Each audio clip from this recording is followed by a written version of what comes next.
Good morning. Good morning. Welcome to the great city of Pompano Beach.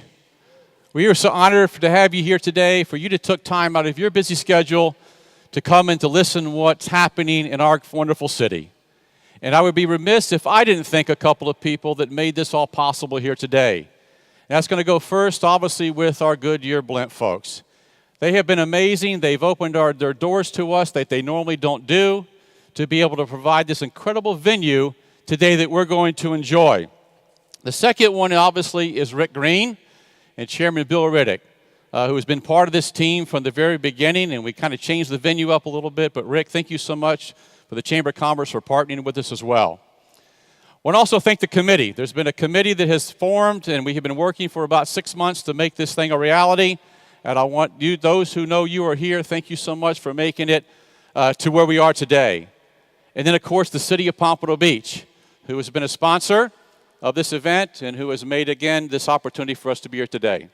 There's one special person I want to make note of, and that's a lady who has been with me all this way and been with the committee all the way, and that's Shauna Benson, who is what you see here today, everything from the chairs to everything else here. She's made it possible. Shauna, thank you so much.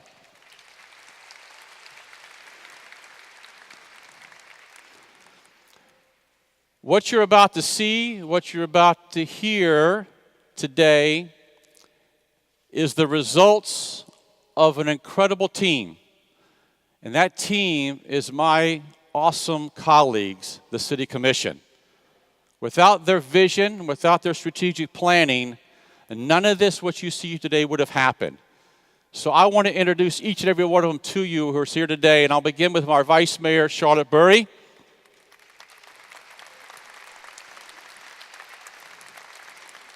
We have Commissioner Rex Harden.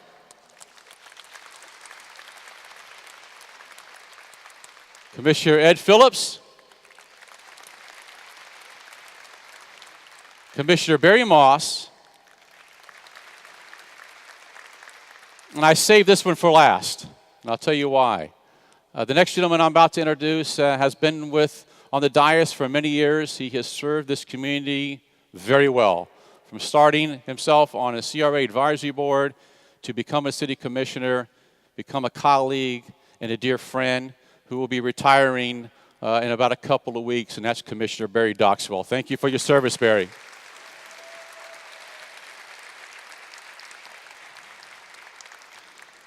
This year's theme, ladies and gentlemen, is going to be the Year of Innovation.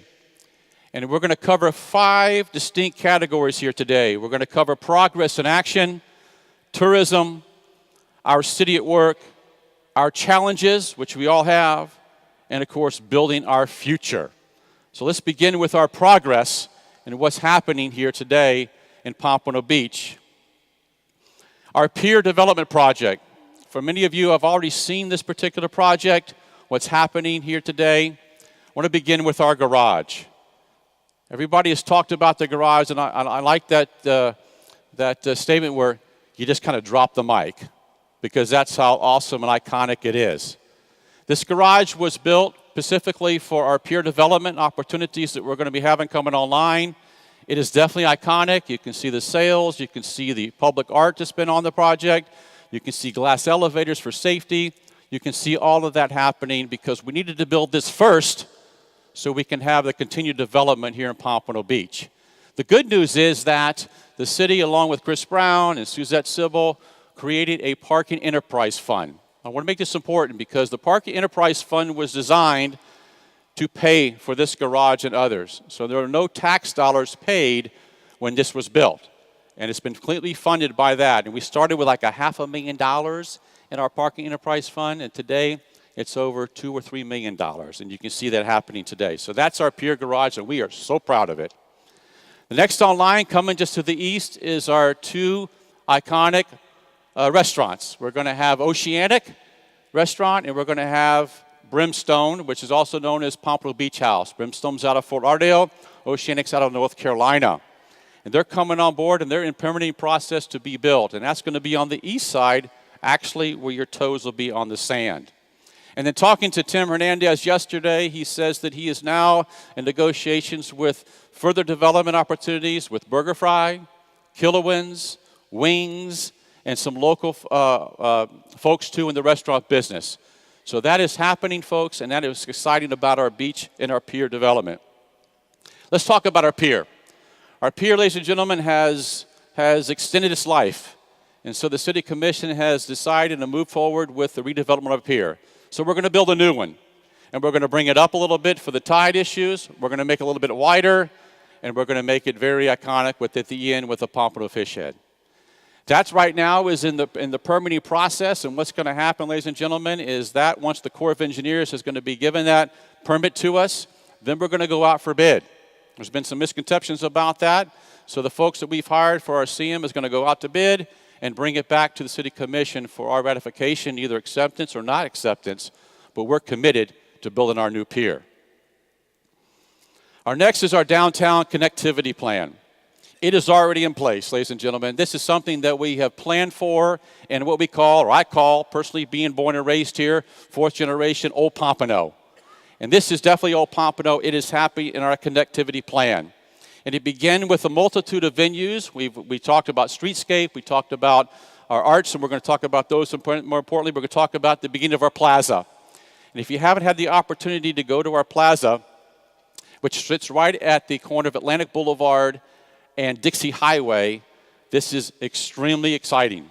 This is a plaza where you're going to be able to come and enjoy yourselves, enjoy our restaurants, our arts and entertainment district, and most importantly, what's interesting is it has a fountain. And if you see that fountain right there, that not only has lighted at night, it's going to have fire come out of it at night.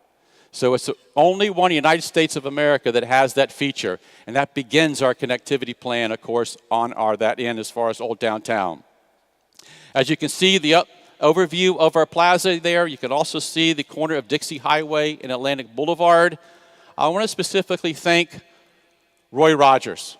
Roy Rogers is not here today, but Roy worked closely with the Federal Department of Transportation to get that portion of Atlantic Boulevard over to Pompano Beach so we can control that and we can control those intersections to make it a more sustainable opportunity for our redevelopment. And I want to thank Roy publicly for that. So this becomes our connectivity plan. Innovation District we'll talk about momentarily. Historic Downtown, Old Pompano. Our Cultural Arts Center we'll talk about in our City Hall when it comes to that, along with our Cultural Center there as well. But as you can see, the connectivity now is finally in place. Our conceptual designs are underway. We talked about that, about how we're going to have folks to be able to live, work, and play and drive, bringing some landscaping, bringing some of our roadways down to where we are today, and the conceptual designs are in the plans as we speak today. This is exciting. Businesses. Chamber of Commerce is all made up of businesses. We have Old Breed, Wild Ales will be coming into Old Pompano, which is where the old center was for our incubator system.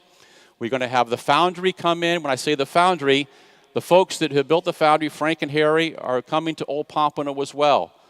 Their restaurant has been hugely successful, and they are so proud to be in Pompano. And they're going to make a design there as well there too. And then, of course, we had a new business opened up. Our own coffee shop has opened up. And I don't know if Sharon's here or not today, but those folks that opened up their coffee shop in downtown Old Pompano live in Pompano, work in Pompano, and that's our first small businesses open there. Let's talk about, again, Bailey. I call it the Old Bailey Hotel. It's now called the Baca, the Bailey Contemporary Arts. This is so exciting. It's been opened a little more than, I guess, a couple of years now. This was our first hotel, ladies and gentlemen, in Old Pompano. We have converted it into this incredible entertainment opportunity for artists, for plays, for musicals. You can see lyrics and labs. You can also see educational components for our youth to be able to come in. 90% of our folks are residents there that have studios, permanent studios that are doing art from pottery to painting to whatever, and they stay there and they work and then they show their artwork downstairs at the Bailey Hotel. The Alley Cultural Arts, something we're proud of, and I want to particularly point out an individual that's in the audience today. Hazel Armbruster, where are you? I think you're kind of straight ahead of me. If you wave to me, Hazel. Hazel Armbruster Several years ago, thank you, she pleaded with the city commission at that particular time to save this building. This was one of our first African-American families that actually had to work and live in this facility called the Ally family. And she worked very hard to save it. And we did. And we spent a lot of money to rehab it to what it is today. The Ally Culture Center is absolutely fantastic, what it is and the venues that we have. And we're going to have the Rock Road Restoration Preservation Society going to be housed in the upper level of that. And Ms. Armbruster is going to be taking care of that component to it as well. And we have the Ashanti dance facilities that are going on daily as well. And of course, we have the multiple concert venues that artists, award-winning artists, are coming to today. Our next opportunity is the AMP. The AMP is alive and well, ladies and gentlemen. I don't know if you know that. We have had, since 2015, we have had over 50,000 people visit the AMP. It has absolutely gone worldwide as far as exposure. The social media has been outstanding. I want to thank the marketing departments for that, to making that a reality. So please keep in touch with the AMP because the entertainment's outstanding, and we're going to hopefully fill it 2 and 3 times a week if we can. The Cultural Center and Library. A lot of people have seen that incredible building going up right just to the east of City Hall. City Commission made a commitment a few years back to bring cultural arts to our city. This is going to be the epic one it's going to have. We partnered with Broward County to have a regional library on the first level and a cultural arts center on the second level. Over 40,000 square feet, ladies and gentlemen, of opportunities to be able to have incredible venues there. Plays, dances, musicals, weddings, whatever it may be. It's going to be available to you as opportunity, over 400 seating for retractable seating, as well as other venues be able to sit like this, over 300 people. It's going to make a game change difference in our community. And it's going to, a building that's going to be awesome that you're going to be able to see and enjoy. Pompano Beach Arts, again, their venues. We talked about the AMP, we talked about the Ally, we talked about the BACA, and we talked about the cultural centers coming online. The most important thing, and Sean and I were talking about this yesterday, the PompanoBeachArts.org, you can go there and practically almost every day or night, the city of Pompano Beach has an event going on, and 99% of that is free. So I would encourage you to go to the landing page and see what's really happening in our cultural arts community.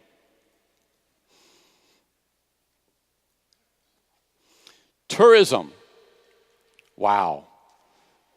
Those who served on the mayor's stimulus task force, this was one of the issues that came out of that, one of the 9 programs, and it was tourism. How do we increase tourism, ladies and gentlemen, in our community? How do we gain those folks to come to Pompano Beach, to this destination we want to create? And tourism is where it's at. And one of the most highlights of this past year has been Shipwreck Park. Mr. Greg Harrison, where are you? Mr. Greg Harrison, would you please stand? Mr. Greg Harrison is our assistant city manager.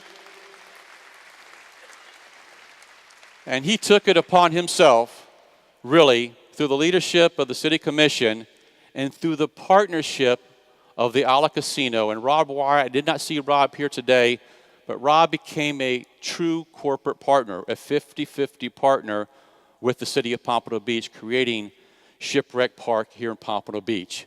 Ladies and gentlemen, we are estimating that we will have 35,000 divers a year in Pompano to come and dive at this incredible opportunity. Let's take a look at this video.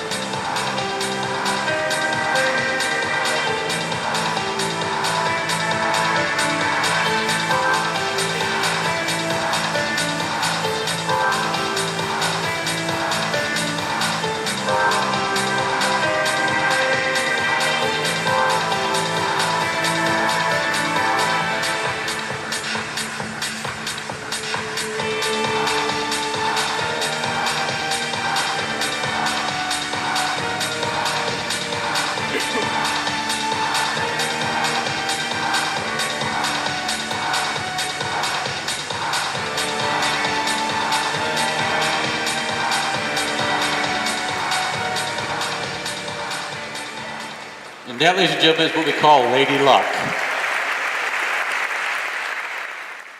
I don't think in the history of the city of Pompano Beach that we have gained such worldwide exposure for this particular one project. We were in China, we were in India, Germany, Canada.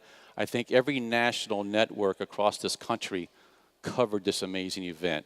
So kudos to the city, kudos that worked so hard to make it a reality come together. Our first tourism center. We talked about our parking garage. Within the first level of our parking garage, we're going to have not only retail with some restaurants, but we're going to have our first tourism center that exists today. And again, we had a tourism committee that worked several years to make this happen, and this is where it's going to be right there within our garage. Hospitality. For those who are in business, you know that we have lacked in hospitality. We were fortunate a few years back to finally get a Marriott, a 4-star restaurant. Marco is here with his team from the Marriott. Is here, and now we're going to be coming online with 2 other venues. It's going to be a Hampton Inn, a 102-room Hampton Inn that's going to create on our Federal Highway corridor that we worked hard as the City Commission to revitalize. And then on the I-95 corridor, where the Centerport property is we're going to have the 112-room Marriott Residence Inn that will take place. So we are coming along with more hospitality because we're going to need it when all those divers and all those folks come to visit the city of Pompano Beach. Our blimp. I can't say enough, ladies and gentlemen, that is Wingfoot 1 that you pulled into. That is our new airship that's going to be based in Pompano Beach. I got to reminisce a little bit, and Commissioner Hardin and those who have been around a while, they got to reminisce a little bit that this is always credited to Mayor Emmylou Olsen. She worked hard to get the Goodyear blimp to Pompano Beach. So thank God for her foresight, and thank goodness for them allowing us to be here today. And at the end of the speech, I'm going to have you have an opportunity to go see Wingfoot 1. But it's true progress and improvement. Now, your city hard at work, and it sure is of that.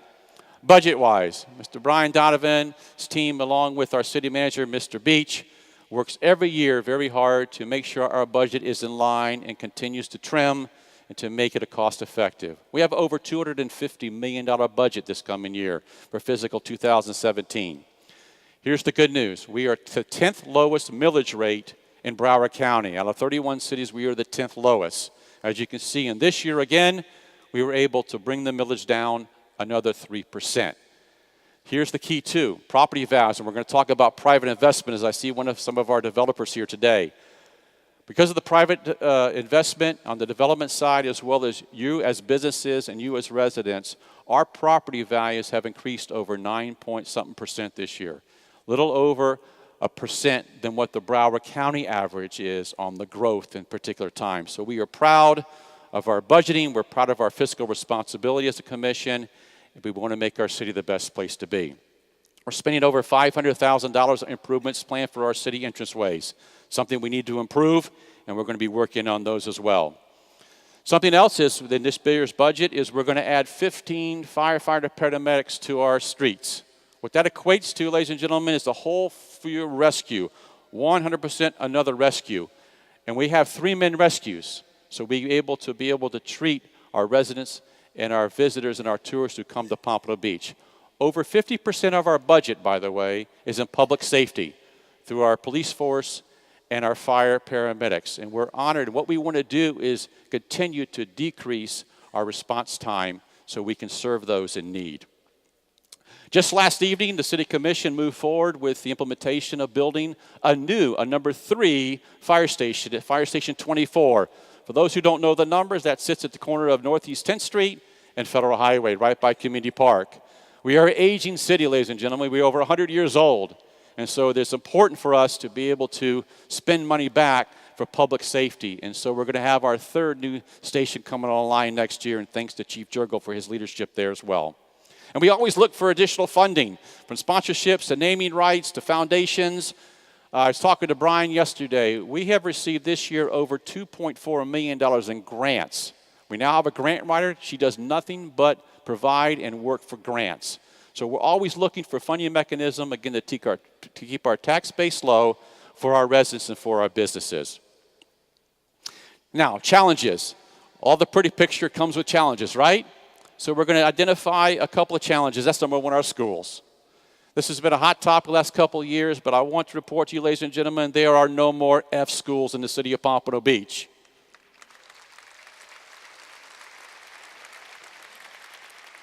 And the reason why there are not is because of you. You as businesses, you as a community, you as residents, you are the city leaders, the city commissioners, the department heads have stepped in.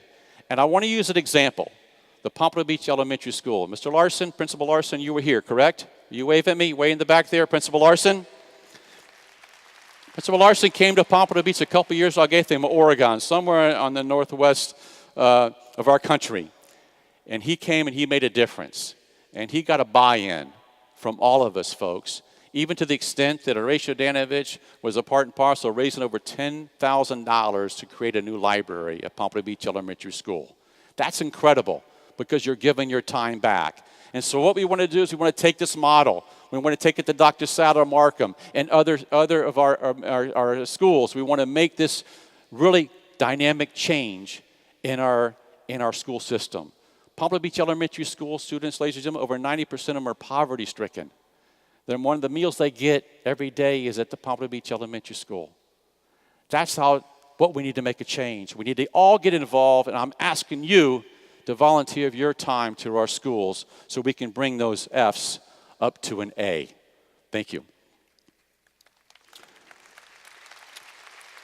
Our second challenge is our solid waste. We are going to be hiring 2 individuals to do nothing but deal with solid waste. And ladies and gentlemen, this is a learning experience. We recently went through a bid process for our trash, and it has become an issue for us and a challenge for us. We normally had 2 days for bulk pickup. We moved to 1. And then we looked at the process where it was only a limited thing of 4 cubic yards or something like that.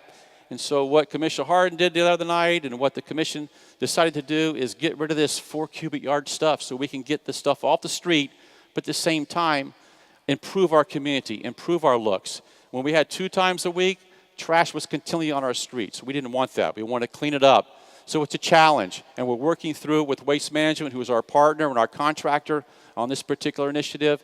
And I want to thank them, but also want to know that we are going to be working together to make this problem go away. Homelessness. Something that has affected not only the city of Pompano Beach, but affects this entire country. What are we going to do about it? Well, first of all, the Broward Sheriff's Office created what we call the HOT team, the Homeless Outreach Team. And Deputy Ferrari and Deputy Lichtenberg, are you here? I don't know if you're here today or not. But if you're here, these 2 individuals are to do nothing and have done nothing but to focus on the homelessness in our community. It's a problem. It's a problem for our businesses. I live with it every day in my business.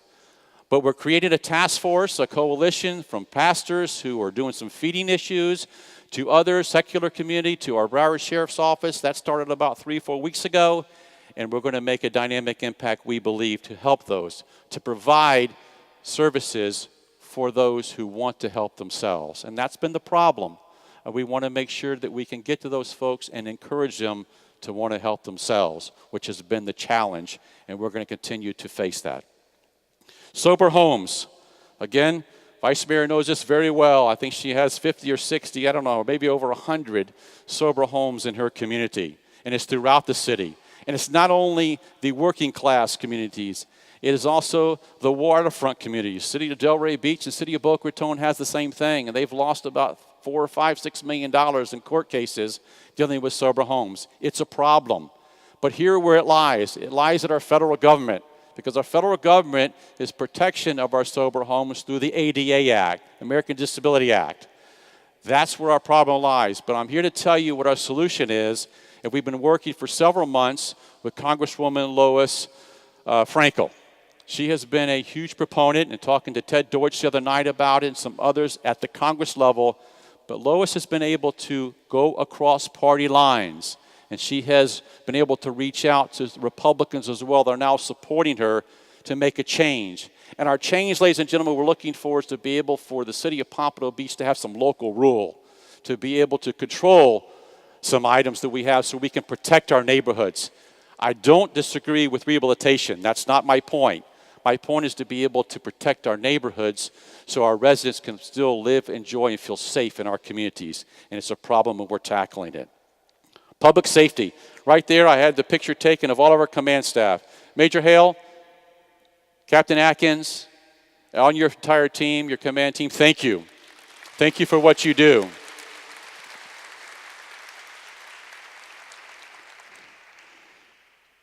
The good news is we have, and I'm going to call them John and Wayne, okay?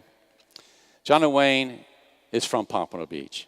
They've been here, their career at Pompano Beach, and now they're with the Broward Sheriff's Office. So we're extremely lucky to have that kind of talent serve us. But our challenge is our crime. Our crime is up 4% this year. And one of the main reasons is, if you remember, the Flocka incident. Ladies and gentlemen, Pompano Beach was ground zero. Ground zero for Flocka. Pompano Beach was spotlighted nationwide for Flocka. And I can tell you that Broward Sheriff's Office and this team took it upon themselves to educate and to actually even take trips to China where this stuff was coming from and working with that. And as soon as it came here and it lasted, we have now eradicated Flocka, which is a beautiful thing.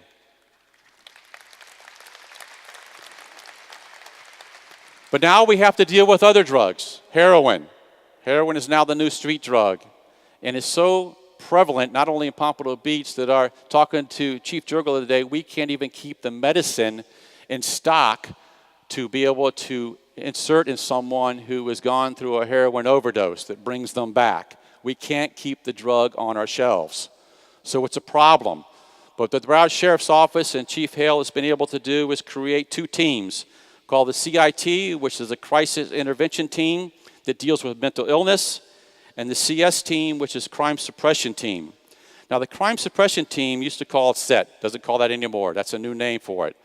But I can give you an example. As last night, we were able to honor a gentleman named Mr. Kramer, who happens to live in Garden Isles, my home community, where he was able to spot a car that was involved in several robberies over the last 2 or 3 weeks at that particular time. But he got involved as a citizen, contacted the Broward Sheriff's Office, and our team that came in, crime suppression team, for the last few days was working that area and was able to immediately apprehend this gentleman and solve multiple crimes from the East Coast, from Lighthouse Point to Oakland Park to South Boca Raton. But my point is, when we have a crime issue in a specific area, this team goes in and they stay there and they catch the culprits of what's happening in that today. Old Pompano had an issue at one time at Kester Park area, and the team went in there and they were able to find the two folks that were causing all these crimes, and we were able to ratify that. That's what we have at our Broward Sheriff's Office to be able to do, to be able to go in intense moments and to create that presence to be able to catch those criminals. And that's what we're dealing with, crime. Before we go with building our future, one more thing that's been a topic is body cameras. Right now, our public safety building is now fully equipped to handle the storage of the data of body cameras. Currently, we have 50 body cameras on our deputies today. Chief Hale is telling me by the end of the year, all deputies will be equipped with body cameras. And I think that will solve a lot of issues that we have dealt with in the past, and I think it will bring accountability to our officers as well. So looking at our future, how do we build our future? What it really is what we want to do today, moving forward. Penny at Work, I just want to spend a couple of minutes on this. Ladies and gentlemen, on the ballot, if you haven't voted, that's fine. If you have voted, that's wonderful. But if Penny at Work was an initiative that was collaborated with the Broward County Commission and the commissions across this county. And it's a half a penny each, a half a penny to Broward County, half a penny to the municipalities. What it will do, ladies and gentlemen, it will have a cash infusion over the lifetime of the program, over $300 million to the city of Pompano Beach. What does that do? That creates opportunities to create and enhance our public safety, our parks, our community centers, our infrastructure that is aging. Something that we have never been able to probably obtain in a lifetime that I know in the city. So I want you to look hard at that. Really quick look at this video.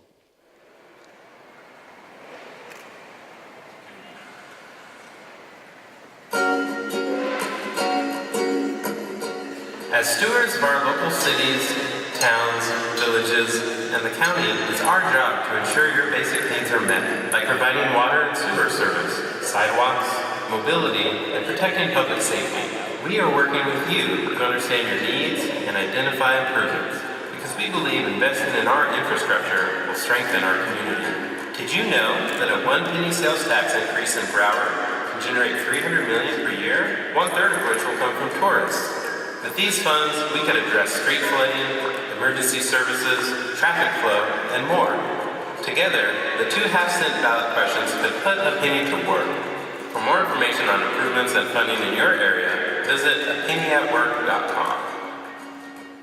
What I want to iterate there is that 1/3 of those dollars generated will be coming from our tourists, and the entire county will participate.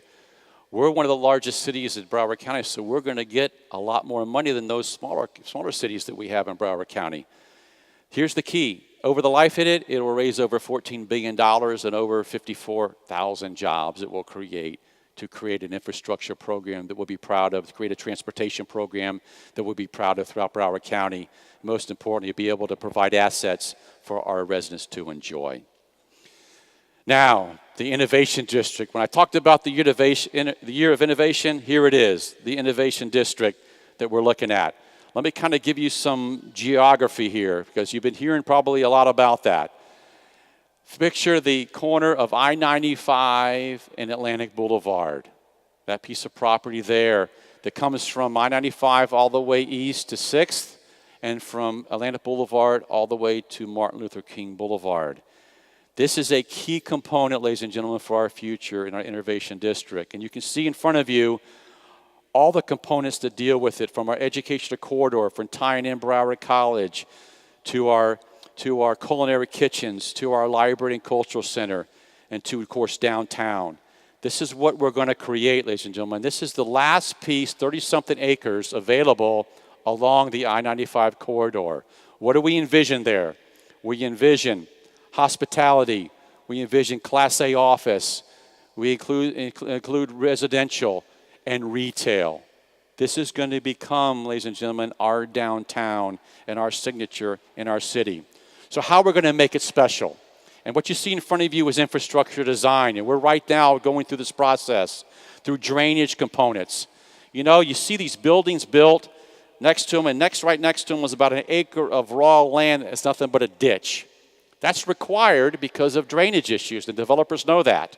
So how do we get creative in making an innovation opportunity? So we're going to create canal work so we can have the drainage come through, as you see in Amsterdam there, and it's going to really change the face of our city.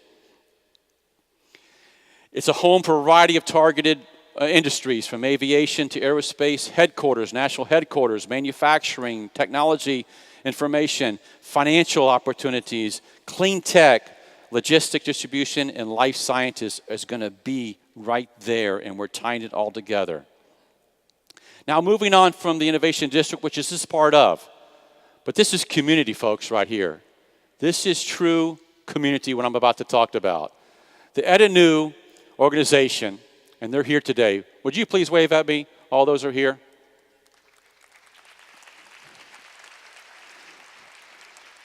The city and the CRA partnered with this incredible gentleman, and they are true gentlemen making an impact in our community. And they wanted to come and build a facility to be able to nurture, to be able to mentor our youth, to make a difference in people's lives. And if you have been down Martin Luther King Boulevard just before you reach I-95 going west, you see this magnificent building that's been built.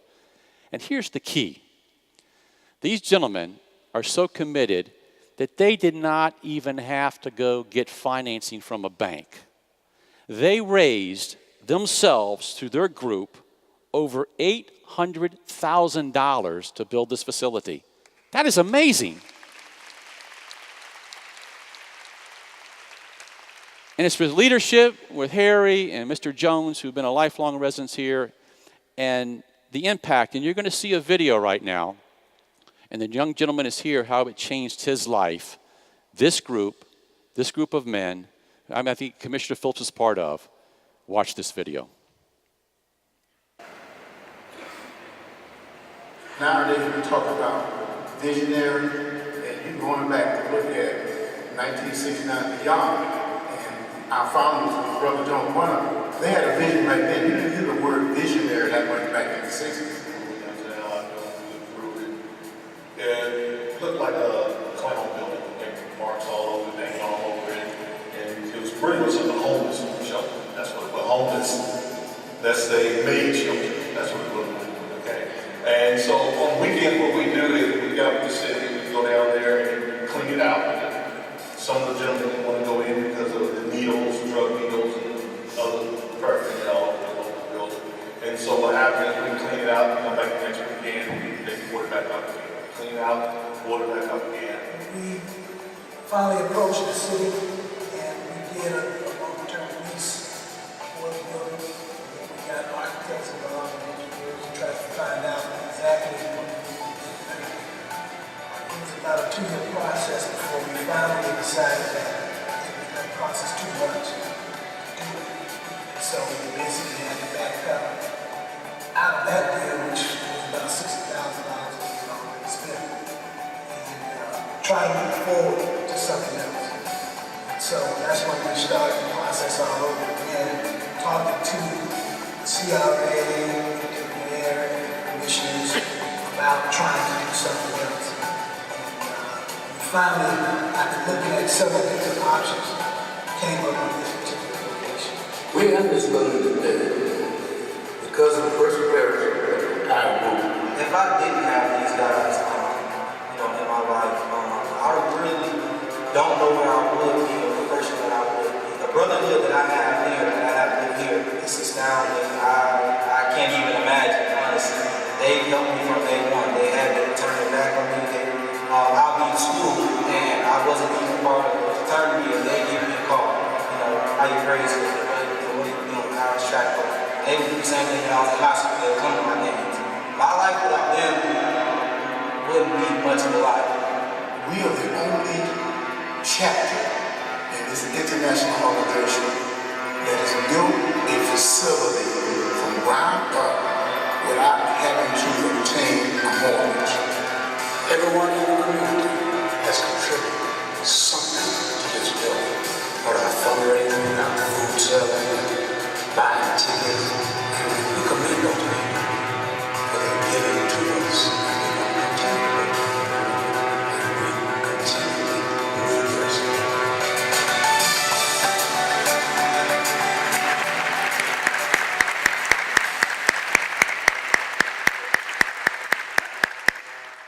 That's community leaders coming together.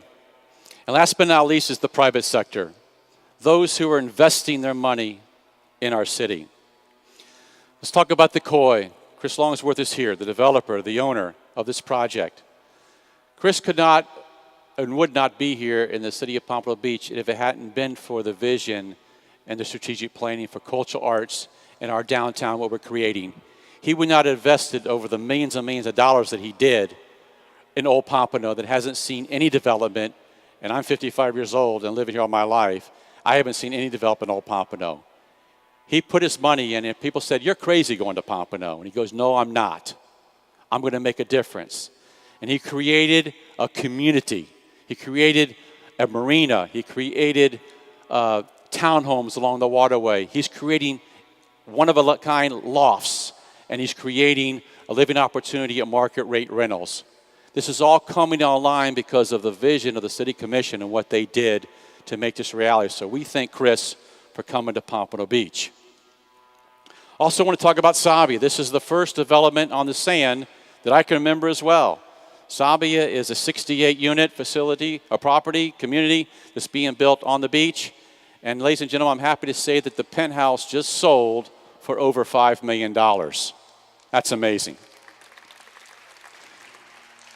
City Vista, Oliver, I think I saw you here this morning. Oliver's right here. Last week we had an incredible groundbreaking on the MLK corridor. Again, first time development in umpteen years. This particular facility, this particular property will have retail and living opportunities for those on an affordable basis. This is a game changer for us. This is creating, again, that downtown, that innovation district. And Oliver, again, worked very hard at Landmark to make City Vista what it is today, and we're proud to have him in our city. Stonegate Bank, one of our sponsors. Ladies and gentlemen, it's the 9th largest bank in the state of Florida, my understanding is. Is that right, Fonnie? And I remember forget when I was talking to Dave, the CFO, and he was first talking to me about going into Cuba. And he received that call from Washington. And he said, listen, are you willing to become a financial institution in Cuba? And ladies and gentlemen, the bank from Pompano Beach did that. We were the first. The first, and this is the only bank headquartered in Pompano Beach. We're proud of Stonegate Bank. AccuDoc. AccuDoc is here. John and Sharon Harrison are here with us today. This is an incredible story. This is a business that is based in Pompano Beach. And here's what's incredible about it. As you watch the Olympics in Brazil, 2016 Olympics, all the dockage that was there was provided by AccuDoc right here in Pompano Beach. That's worldwide exposure for our city. Thank you, John and Sharon, for that.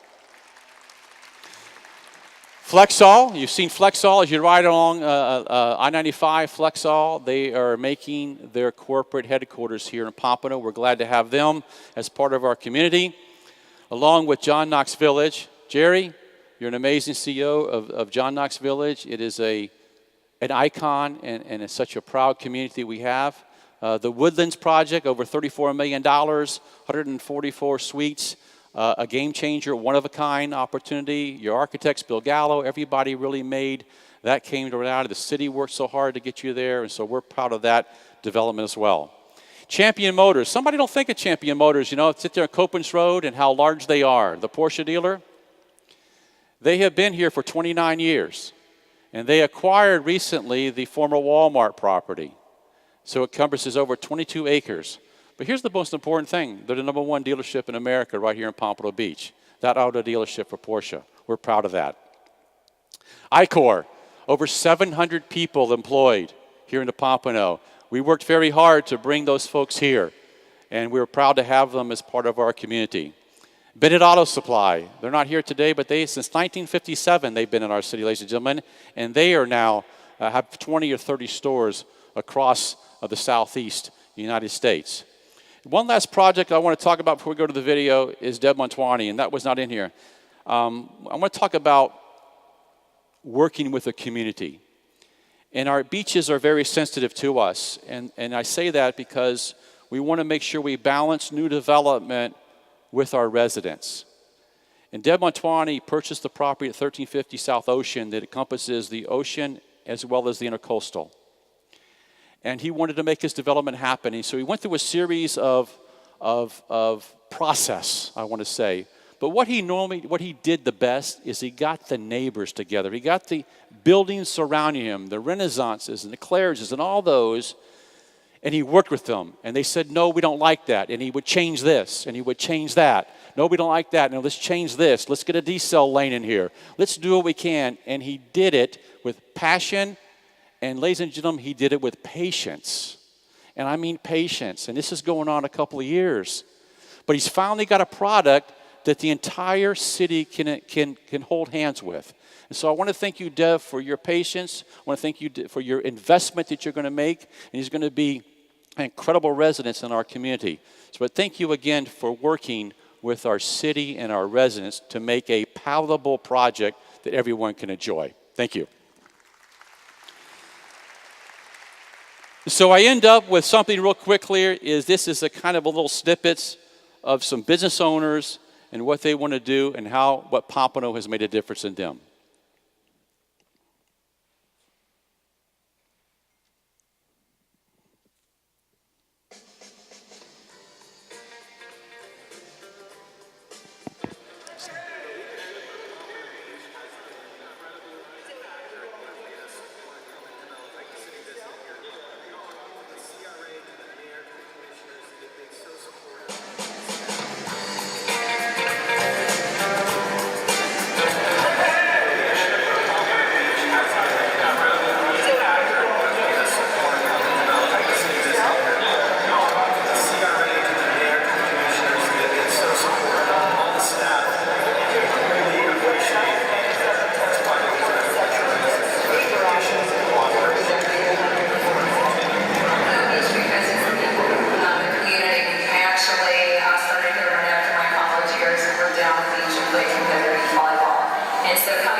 20 years ago, and we have chosen Pompano Beach because it is a friendly manufacturing city.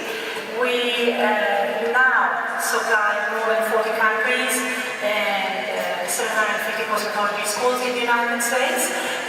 We manufacture everything in our location in Pompano Beach.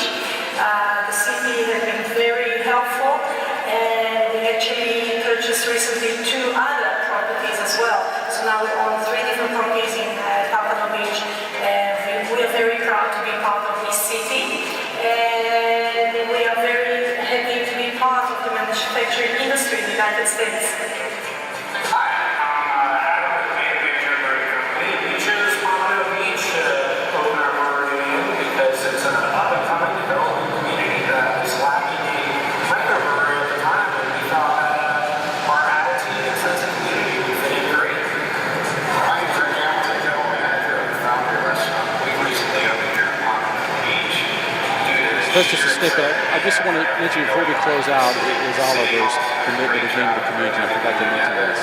The commitment, Oliver, to hire our local service folks has been beyond credibility. You have created job opportunities for our locals, and we want to appreciate that. Commissioner Phillips has continued to talk about that in our local communities. So thank you for that. So that's it. That's our city, where we are, what our challenges are, and what our future lies. On behalf of the city of Pompano Beach, on behalf of my colleagues and my city commissioners, thank you. Thank you for investing your money in our city and your businesses. Thank you to the residents who want to live here and enjoy here. And I'm hoping and praying that we make you proud, because we serve you and nobody else. And that's what we want to do, is to continue to serve you. Lastly, if you want to have an opportunity, the Goodyear Blimp has made it available to us. If you want to go see the Wingfoot One and see how the operation of it and go out there and take a picture, it's available to you. Other than that, thank you, ladies and gentlemen. Thank you for allowing us to serve you, and God bless the city of Pompano Beach.